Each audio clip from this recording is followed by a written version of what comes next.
Sa totoo lang, hindi lahat ngayong Paskong ito ay nagdiriwang. Kung nagdiriwang man, sila ay, I would say, superficial. Paimbabaw lang ang lahat ng ito. May mga Christmas party na dinadaluhan, pero masabi lang na umattend ng Christmas party. Pero yung talagang rejoicing in their hearts, kinukulang.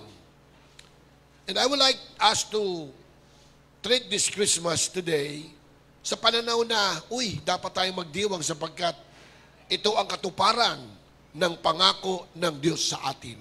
Kaya ang titulo ng aking mensahe, The Fulfillment of a Promise. Ano ba yung pangako? Ang pangako ay ganito, But you, O Bethlehem, Ephrata, are only a small village among all the people of Judah, yet a ruler of Israel, whose origins are in the distant past, will come from you on my behalf. Ito po ay natupad, ang pangakong ito, isinilang ang ating tagapagligtas. In fact, ang sabi ng Luke chapter 2, verse 8 to 18, ang sabi ay, tama ba yan? 8 to 11 probably. The night there were shepherds staying in the fields nearby, guarding their flocks of sheep. Suddenly, an angel of the Lord appeared among them, and the radiance of the Lord's glory surrounded them. They were terrified, but the angel reassured them, Do not be afraid. Tama pala, 8 to 18. So, ang sabi ng anghel, huwag kayong matakot. Kaya balikan natin. Ano bang itong ating kinatatakutan? Are you afraid of being alone? Natatakot ka bang mag-isa ngayong Paskong ito? Anong sabi ng Panginoon? Even though I walk through the darkest valley, I will fear no evil, for you are with me. Your rod and your staff, they comfort me. Dinadahan-dahan ko itong pagbasa ng Psalms 23 para mag-sink in. Kahit daw tayo naglalakad sa madilim na valley, wala tayong dapat katakutan sapagkat kasama natin ang ating Panginoon. Your rod and your staff, they comfort me. Ano ba itong rod na ito at itong staff na ito? Yung rod, ito po yung ginagamit ng mga shepherds para to protect the sheep. Kung meron bang mga marauding animals, pinapalo niya yan. At kung ito namang mga tupa ay napapalayo, meron siyang staff na kung saan hinuhuli niya ito at ibinabalik sa tamang daan. Etong mga tupa. Longer and thinner with a hook or a crook at one end. Yan yung rod and staff. The rod and the staff are basic tools of a shepherd. They are two things which a shepherd provides protection. On the one hand, and correction naman on the other hand. With a rod, the shepherd would drive away marauding animals. Having this in mind, ngayong Paskong ito, that we have a good shepherd na kung saan He's protecting us and is giving us correction, nakatutuwa yan na dapat nating ipagdiwang sa araw na ito. Sa kadahilan na kung sinong minamahal ng Panginoon, siya itong kanyang binibigyan ng proteksyon at binibigyang disiplina. What are you afraid of? Life is hard, and I don't have enough resources to support my family. Yung iba dyan, nagdo-double time. Kahit Pasko, nagtatrabaho. Why? Because they want to make both ends meet. At para makalimutan na sama ng loob, they would keep themselves busy para hindi maalala ang mga bagay na nagpapasakit sa kanilang kalooban. Pero nang sabi ng Panginoon, and the same God who takes care of me will supply all your needs from His glorious riches which have been given to us in Christ Jesus. Si Apostol Pablo ito, inipra sa kanya ng Panginoon at ito ang kanyang sinabi, the same God who takes care of me will supply all your needs from His glorious riches which have been given to us in Christ Jesus. A promise being fulfilled to each and every one of us. Sabat kung hindi totoo yan, wala kayo ngayon dito. Meron tayong kalayaan na magsamba at meron tayong kalayaan tayo'y magtipon-tipon. What are you afraid of? There's so much chaos in this world. I can't take it anymore. Pag nanood ka ng mga Senate hearing and Congress hearing and everything, makinig ka ng radyo at makinig ka ng telebisyon, itong conclusion, there's so much chaos in this world that I can't take it anymore. Pero anong assurance ng ating Panginoon? I've said these things to you, that in me you may have peace. In the world you will have tribulation, but take heart, I have overcome the world. Yung kaligayahan, tunay na kaligayahan, at kapanatagan ng kalooban, yung tunay, hindi natin lubusang maliligayahan hanggat wala tayo sa kalangitan, sa piling ng ating Ama sa langit at ang ating Panginoong si Jesus. Kaya huwag tayong magulat kung mayroong mga kahirapan sa mundong ito, sabagat yan ang katotohanan. In this world, you will have troubles, but take heart, ang sabi ng Panginoon, I have overcome the world. No matter what you are facing right now, God is bigger. He is bigger than any problem you can ever face in this life. At huwag nating kalilimutan ang bagay na iyan. God is bigger than your problem. We have an all-knowing God, an all-powerful God. Ang Diyos natin nakakaalam ng lahat. Bago pa mangyari, alam niya na ito. Hindi siya nagugulat at ang Panginoon natin ang pinakamakapangyarihan sa lahat. Anong sabi ng mga awit? I lift my eyes to the hills. From where does my help come? My help comes from the Lord who made the heavens and the earth. Tingin tayo sa kalangitan and you will see the wonder. God created all these things by merely saying the word, and all things came to be. Our help comes from God. This is what the Lord says. Heaven is my throne, and earth is my footstool. Just try to imagine how big our God is. Heaven is my throne, ang kalangitan ng aking kaharian. At ang tungtungan ng kanyang paa ay ang ating mundo. But all these promises from God can only be useful and powerful for you if you have the faith to believe. Pinapaniwalaan mo ba ang lahat ng itong nilalaman ng ating Bible, ang love letter ng ating Panginoon?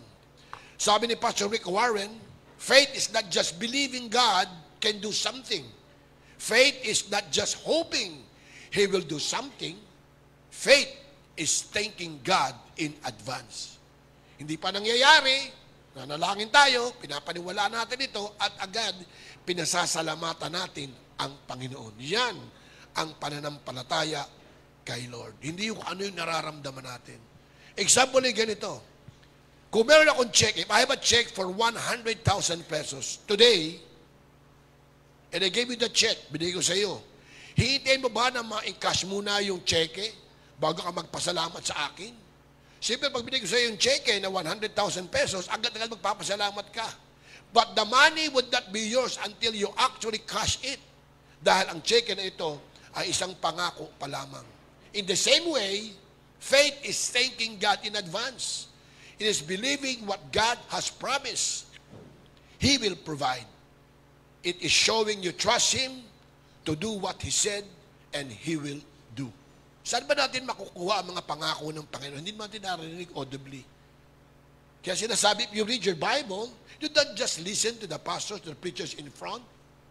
Mas personal, if you read your Bible and you ask the Holy Spirit, it is just knowledge you learn from authors, writers of a book. You read the Bible. You read by yourself and seek the Holy Spirit to enlighten you. And let the Holy Spirit guide you and teach you and reveal things to you. Pinag-usapan namin ni Pastor Homer, mga bagay nito, nag-share ng kami dalawa. Marami sa atin natutokso na mag-aral sa turo ng tao. Pero dapat hayaan natin, tama yun, they will give guidance, pero walang ibang makapagbibigay sa atin ng guidance kundi ang Holy Spirit. Let the Holy Spirit guide you, read your Bible, and God will speak to you. Anong sabi ng pagpapatuloy ng ating pagbasa sa Luke chapter 2? Anong sabi ng anghel? I bring you good news that will be of great joy to all people. The Savior, yes, the Messiah, the Lord, has been born today in Bethlehem, the city of David. And you will recognize Him by this sign. you will find a baby wrapped snugly in strips of cloth lying in a manger. Suddenly, the angel was joined by a vast host of others, the armies of heaven, praising God and saying, "Glory to God in the highest heaven, and peace on earth to those with whom God is pleased." Being assured that we have been saved from the penalty of sin is indeed a great news to rejoice. Meron akong kaibigan, kausap ko kahapon, sabi niya, "Alam mo, Danny, Pastor Danny, umaattend na ako doon sa isang simbahan. Pastor ang nagtuturo. Iba talaga pala pag doon ka na umaattend. Ano nangyayari? I feel good kasi pagpunta ko doon, di ba welcome ako, masaya usapan namin." And I probe, tinanong ko, ano daw ang sabi ng pastor? Ano daw, paano ka daw pupunta ng langit, assurance ng kaligtasan mo? Di dapat daw magpakabuti ka. Hindi ko na tinuloy. Sabi ko, bago lang siyang dating doon sa simbahang yon, baka hindi pa na ipapaliwanag ng husto sa kanya. Pero, ang pagkabi ko, ano ba kakaiba ng dati mong pinupuntahang simbahan sa ngayon? Ay, hindi na kami naniniwala dyan sa mga ribo-ribulto niyan. Dapat, kay Lord ka na lang. At pilitin mo maging mabuti. Ang ginagawa mo, huwag ka na mag-iisip ng masama sa kapwa, huwag ka na mag-chismis-chismis. Kaya ako ngayon, Danny, hindi na ako nag-chismis-chismis, etc., etc. Ay, di mabuti naman kung gano'n. Pero, basahin mo ito, may pinabasa ko sa kanya. Ay, saka na lang, at Christmas party kahapon eh. Pero itong aking ibig bigyan ng katotohanan. Being assured that we have been saved from the penalty of sin is indeed a great news to rejoice. Kaya ang malangkot na Pasko ay pwedeng maging masaya ngayong araw na ito. Kaya pagdiriwang na ito, knowing that for by grace we are saved through faith.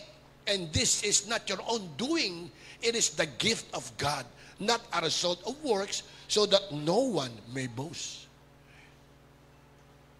It is not about what you did or what you're doing right now to merit salvation. Kung hindi, ano ba ang ginawa ni Jesus sa krus? Siya ang naging sakripisyo para sa atin. Siya ang kahaliling napako sa krus bilang kabayaran sa ating mga kasalanan. Mamantakin mo yun. These are the things you're going to dwell and realize this holiday season, this Christmas season, na I may not have all these things on the table, katulad ng awitin ng Pasko, the Noche Buena and everything. Wala man akong queso de bola at hamon and everything. But my future is secured. Hindi man ako nakatira sa isang magarang tahanan at kami nasa barong-barong. Pero anong pangako ng Panginoon? Ang pangako ng Panginoon ay napunta na ako sa langit at ipinaghahanda ko na kayo ng inyong tahanan doon. Kayong mga naniniwala sa akin ng aking kamatayan sa krus ng sangkabayaran sa inyong mga kasalanan. Kapag isinuko mo ang iyong sarili sa akin, tulad ng awitin, I surrender all. And when the angels had returned to heaven, the shepherds said to each other, "Let's go to Bethlehem." Sinilang na pala nakapagligtas natin, tara sa Bethlehem. And let's see this thing that has happened, which the Lord has told us about. What do you think would have happened if the shepherds did not believe the angels' good news because they felt afraid? Ano kaya nangyari kung hindi pa sumunod yung mga anghel? Mga shepherds. Nakakatakot naman. Huwag na tayo pumunta doon. Baka patibong lang yan, baka ano mangyari sa atin. Many times, we question the faithfulness and the goodness of God to us. Para tayong mga Israelita, ang dali nating makalimot. Noong isang araw lang, God provided everything for you. Tapos ngayon, medyo na-delay ng kaunti. Nakalimutan mo na lahat ang faithfulness ni Lord sa iyo. And that caused you to worry and fearful and be afraid. Nakalimutan na natin ang katapatan ng Panginoon sa buhay natin. Narito tayo ngayon, nakapagsisimba, nakakaawit. May mga damit tayong sinusuot, nakakakain tayo. Is a proof enough that God is faithful and God is good to us. What if the shepherds doubted and chose to stay to keep watch of their flock? Huwag na pumunta doon. May trabaho tayong ginagawa eh. Baka mapaganda tayo ni bossing. We are so caught up with our chores and activities that leaves us no more place for God. Dadahin-dahanan ko yan. We are so busy with activities at gawain, nalilimutan na natin ang Panginoon. It is God who gave us the ability to produce wealth. All good and perfect gift is from God. Eh nalilimutan natin yun. Akala natin tayo nang gagawa noon. And we leave no more place for God. Kaya Sunday, kuklose ko na yung deal eh. At ang rason mo naman, every day is the Lord's Day. Yes, it's true. Pero this is the time that as a corporate family of God, that we come together. And if you come here, have this in mind, if I go to church on Sunday, not only that I am pleasing to the Lord, but I'm also an encouragement to other members of this church. Pag nakita ko, ay, wala si Carlo. Ba't kaya wala si Sir? Pero kung nakikita ko ikaw parati dyan, na-encourage, hindi nyo alam na encourage sa mga tao na andito din sila laging present. It give us encouragement. Kaya sabi ng Bible, huwag natin kalimutan na magkita-kita tayo para tayo magpalakasan. In everything you do, put God first, and He will direct you and crown your efforts with success.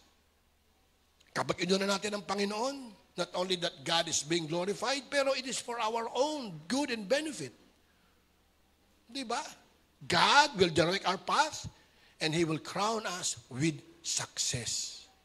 Si Lord ang unahin mo. Thy kingdom come, Thy will be done.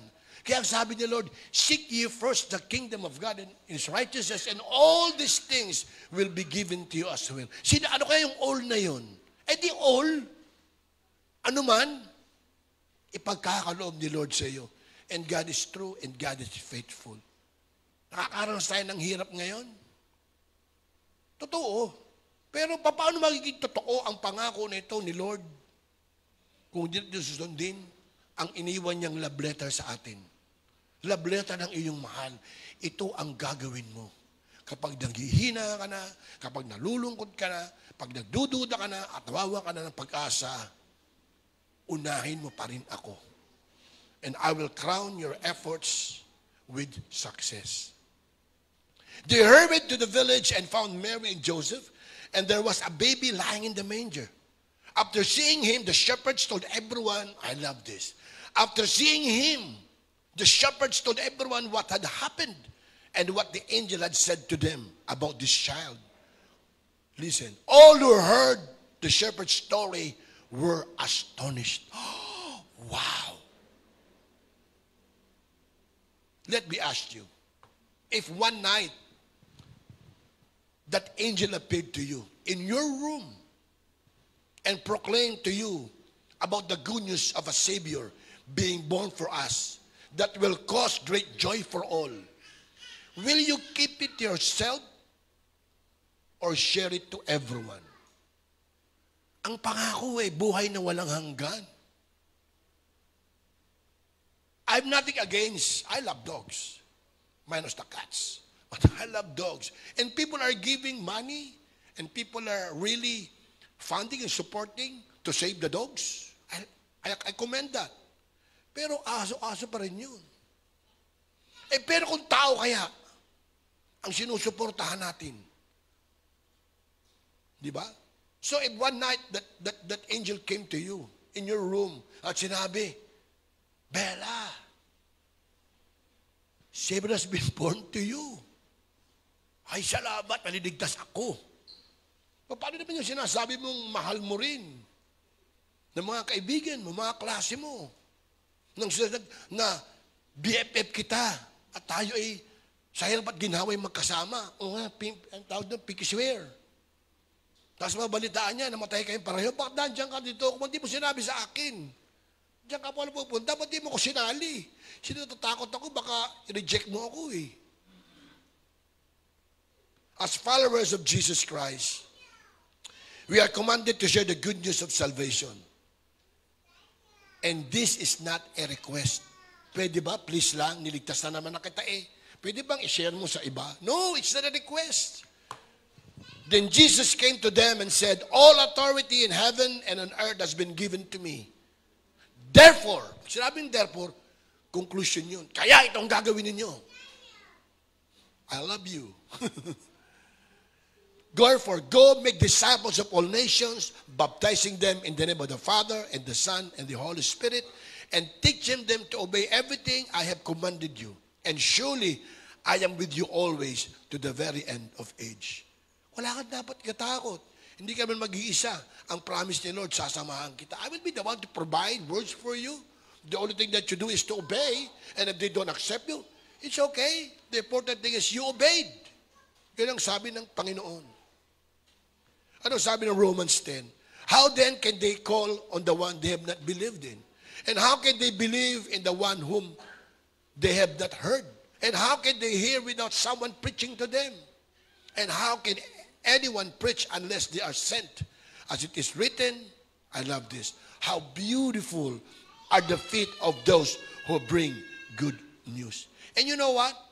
If you obey this, it is for our benefit. It's for us to be blessed. Anong sabi ni Peter kay Jesus Christ? Ito'y matapos lumapit yung isang rich young man. At sinasabi ng rich young man, paano daw siya makapunta sa langit? Sabi ni Jesus Christ, nasunod mo na ba ang 10 utos? Sabi niya, mula bata pa ako, sinunod ko na ito. Kung ganon, sell your property and follow me. At nalungkot itong rich young man sapagkat siya ay mayaman. Doon si Peter, sabi naman ni Peter, teka muna, paano naman kami? We have left everything to follow you. What then will there be for us? Ano naman ang mahihita namin dyan?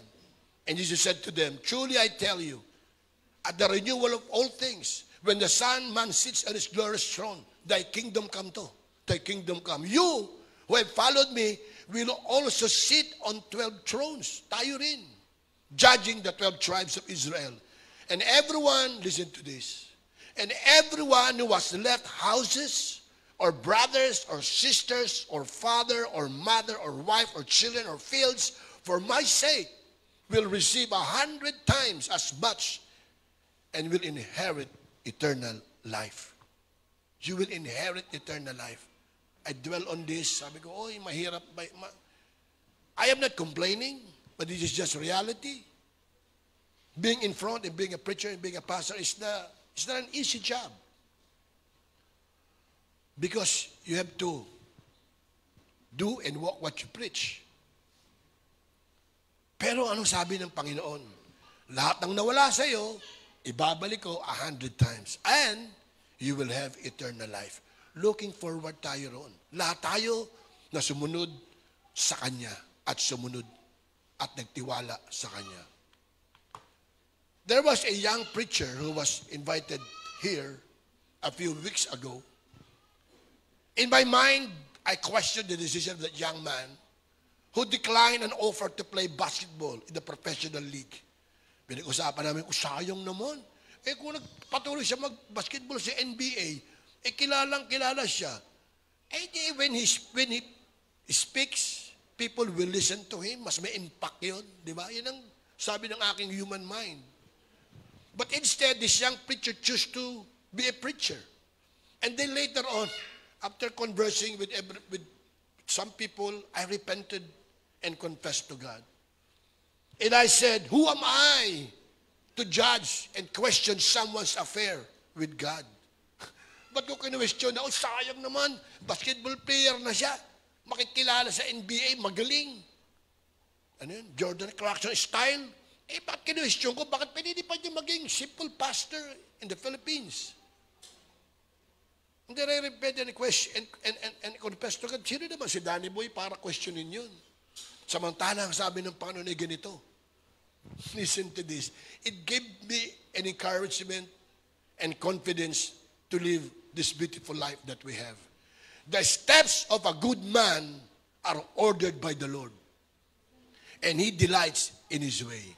Kapag tayo ay nagpapailalim, papasuko sa ating Panginoon, alam nyo ba na ang ating mga hakbang, ang Panginoon na siya naghahakbang nito para sa atin? Di ba? Di ba ang gandang kasiguruhan na itong pangako ng Panginoon na ito sa atin, katotohanan na huwag tayong mangamba, huwag tayong matakot.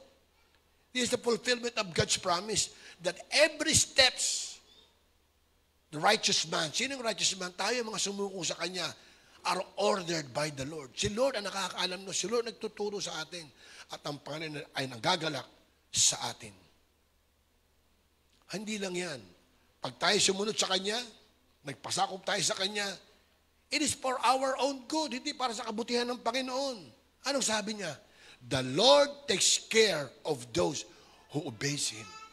Kung tayo sumusunod sa Panginoon, Siyang bahala sa atin. Hindi si kumari, hindi si kumpare, lalo't hindi ang akap at ang ayuda at ang purpose. Si Lord ang nagbahala sa atin. The Lord will take care of us. Stand still and wait for the deliverance of the Lord. Natutukso nga ako mag-apply ng panibagong trabaho, pero wag, Danny. Stay put. Because your steps are ordered by the Lord.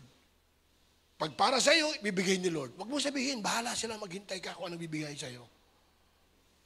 This is the assurance that even the so-called Christians have not taken to heart. Many of us have forgotten or even ignored God's promises that He will take care of us. Di ba?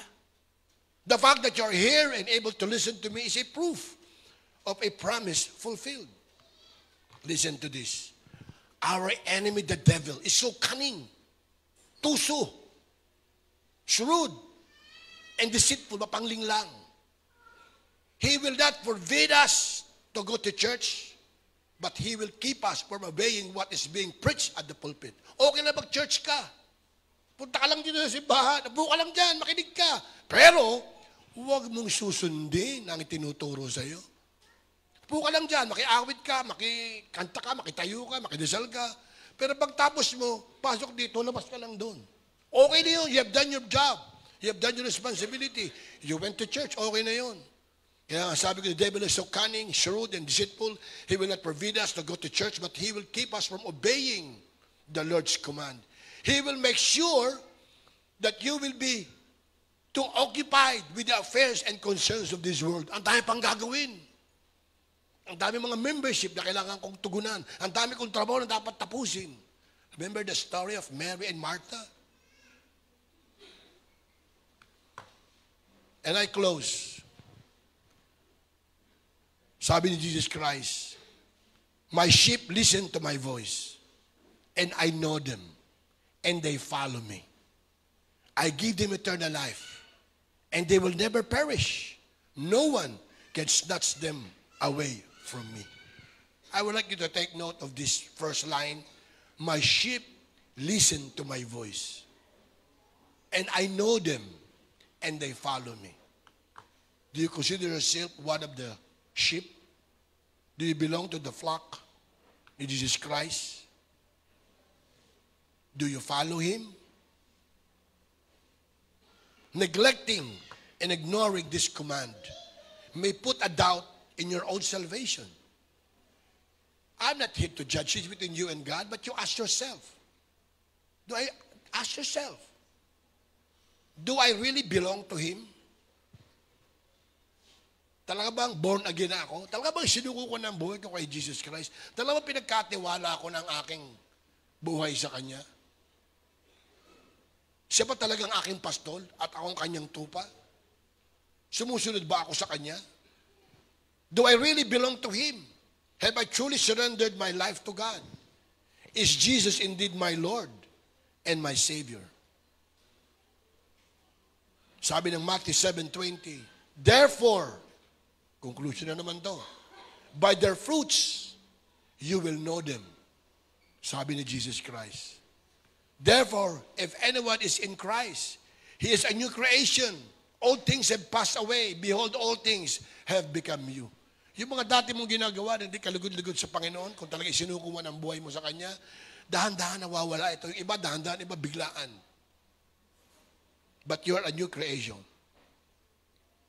What a sad ending And then I will declare to them, I never knew you, depart from me, you who practice lawlessness.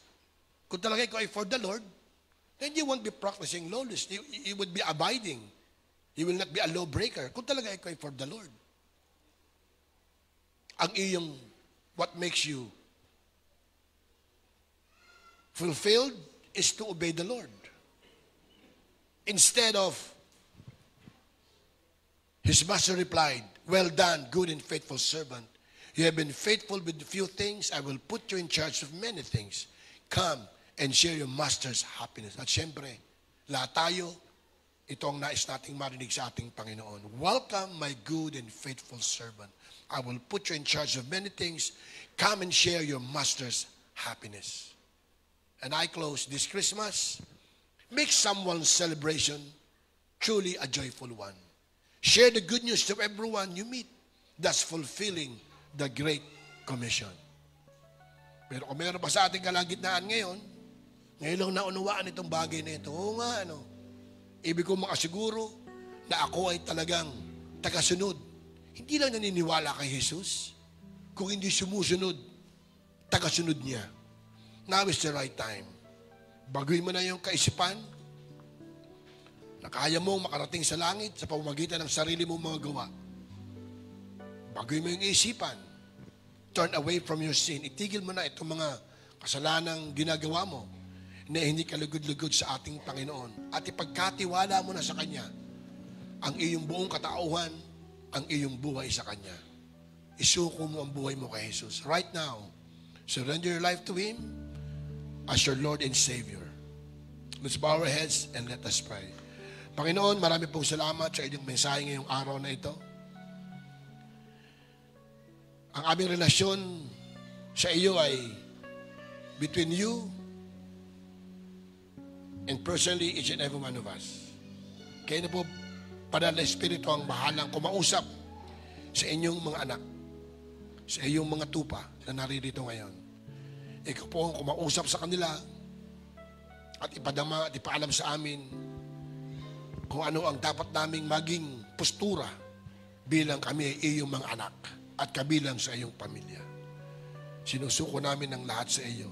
Pinangahawakan namin ang iyong pangako that you are the one who ordered our steps. This we pray in His name. And everybody say, Amen. Palapakan natin si Lord.